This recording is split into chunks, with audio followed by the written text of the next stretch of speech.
नमस्कार। आज त्रिकालदर्शी पंडोकर दरबार में आज इस विशाल महोत्सव में उपस्थिति है हमारे बीच भारत के विख्यात भजन गायक, जिन पर बाबा श्याम की असीम अनुकंपा है।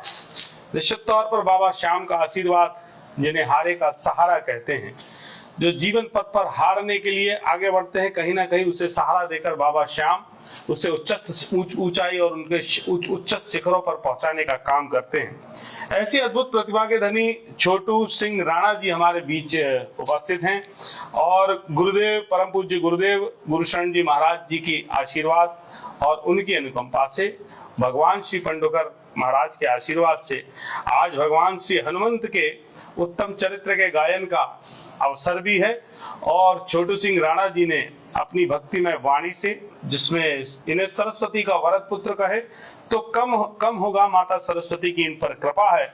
और भगवान हनुमान जी की कृपा पात्र कौवन सो काज कठिन जग माहि, जो नहीं हो तात तुम पाई, इस भावना से छोटू सिंह जी राणा इस मध्य प्रदेश की धरती पर, इस चंबल की भूमि पर, इस देव भूमि पर, जहां स्वयं श्री पंडोकर सरकार विराजमान है और निरंतर अपनी कृपा इस पूरे क्षेत्र पर ही नहीं, पूरे मध्य प्रदेश पर जिनकी कृपा रहती है, पूरे भारतवर्ष में आज पंडोकर सरकार के दरबार का नाम विश्व विख्यात है।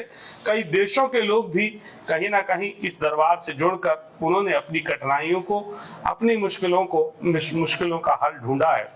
तो छोटू सिंह राणा जी हमारे बीच उपस्थित हैं, जिनका नाम कोई अपरिचित नहीं है। भारतवर्ष में 3 बाण के धारी तीनों बाण चलाओ ना, माता शक्ति के जो वरदान उन बर्बरीक को, जिन्हें बाबा खाटू श्याम के नाम से हम जानते हैं, वो शक्ति के उपासक, शक्ति की उपासना शांति के लिए, इस भावना के साथ उन्होंने अपने गायन से, अपनी भजन शैली से इस भारत भूमि को कहीं ना कहीं भक्तिमय वातावरण में भगवान की भक्ति की खुशबू से ओतप्रोत किया है। छोटू सिंह राणा जी आज आप पंडोकर दरबार में पधारे और गुरुदेव पंडोकर सरकार जी का आपने आशीर्वाद भी लिया। और निश्चित तौर पर आपको यहाँ आकर किस प्रकार की अनुभूति हुई है, क्योंकि ये दिव्य स्थल बड़ी तपस्थली है। यहाँ कई तपस्वियों का तप, कई तपस्वियों का तेज यहाँ पर है। तो आप जब गायन करते हैं तो हम सबके रोंगटे भी खड़े हो जाते हैं। ये आपकी माता सरस्वती ने आपको वरदान दिया था, आपको कैसा लगा और गुरुजी से मिलकर उनके सहज व्यवहार से आपको कैसा प्रतीत हुआ? पहले तो आप सभी को जय श्री राम, जय माता जी की। मैंने बहुत टाइम से, काफ़ी लगभग पिछले 2-2.5 वर्षों से मैं लगातार इस धाम के बारे में सुनता भी हूँ, देखता भी हूँ। आज कृपा हुई, पर्ची निकली, पहुँच गया मैं यहाँ पे। अरे वाह! और मैं बहुत खुश हूँ। पिछले लगभग 2 महीने से लगातार विचार था, कब पहुँचेंगे, कब जाएंगे, कब भक्ति होगी। जब आया तो यहाँ पर सबसे पहले तो पंडोकर धाम बालाजी महाराज के दर्शन किए, इतने अद्भुत चमत्कारी, साक्षात वहाँ पर पहले तो दर्शन हुए, फिर आरती करने का सौभाग्य मिला, खूब मान सम्मान सत्कार मिला। जब गुरुजी से मिले तो सारा सच अपने आप सामने आ जाता है। जब गुरुजी के सामने बैठते हैं, उनका व्यवहार बहुत अच्छा लगा। बड़े सहजता से उन्होंने अपने पास बिठाया, बहुत सारी बातें करी, बहुत सारी चर्चाएं हुई। तो मैं पुनः बहुत बहुत धन्यवाद देता हूँ पूरे गुरुजी की पूरी टीम को और पूरे पंडोकर सरकार के जितने भगत हैं, मैं सभी का हृदय से धन्यवाद व्यक्त करता हूँ। वास्तव में आज सच में बहुत आनंद आया भजन करने का। मैं पिछले लगभग 22-23 दिन से लगातार कर रहा हूँ। मेरा गला भी थका हुआ था, पर फिर भी आप लोगों का ऐसा, पंडोकर सरकार की ऐसी कृपा थी कि इतना मजा आया, इतना आनंद आया, सारी थकान दूर हो गई। मैं बहुत बहुत धन्यवाद व्यक्त करता हूँ। निश्चित तौर पर राजस्थान की खुशबू लेकर आप चंबल की धरा पर आए हैं।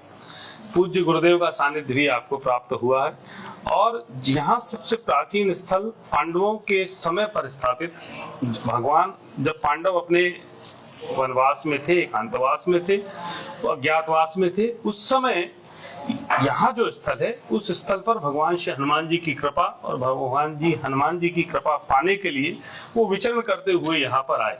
तो ये आध्यात्मिक तेज के साथ धर्म और सनातन का सम्मिश्रण, और उसमें आपकी भक्ति में स्वर लहरियां जब सम्मिश्रित होती है तो निश्चित तौर पर स्थान और चमत्कृत होता है। तो आप राजस्थान की धरती से आए। राजस्थान की धरती भी वीर भूमि कहलाती है और वहाँ बहुत पौराणिक स्थल है। तो पौराणिक स्तर पे भी इस स्थल का बड़ा महत्व है, जिसको पूज्य गुरुदेव जी के आशीर्वाद से और चमत्कृत यहाँ पर हुआ है।